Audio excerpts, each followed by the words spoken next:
I'm supporting, I was a precinct committeeman for 8 years over on the north side, and I've been through a lot of campaigns, and 2.5 years ago, I did support the current administration. However, as time went on and on and on, I began to see a drastic change in what was going on. If you recall what he had said, he was going to do in his inauguration speech. Well, I'm going to tell you, one night I was lamenting when I heard Mr. Copeland that was going to run for mayor, and I had remembered I had supported the current mayor, and I lamented and lost sleep over it.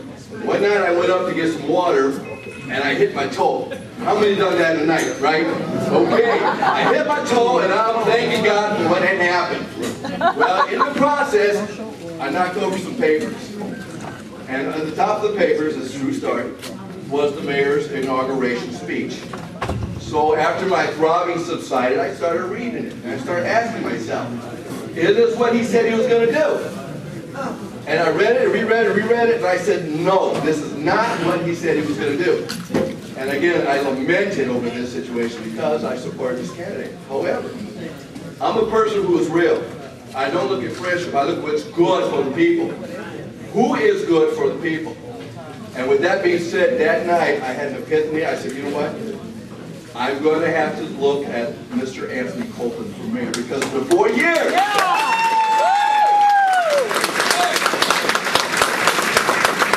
The 4 years that I've seen, I have attended council meetings day in and day out. I have watched Mr. Copeland fight for our rights, fight for our tax dollars, fight for our tax abatement, fight for our children. And not one time has he done anything unethically.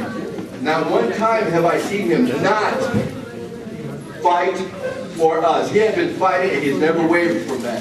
And that's something I respect. Somebody who does not sit on the council chair and try to benefit himself. He is a man of ethics.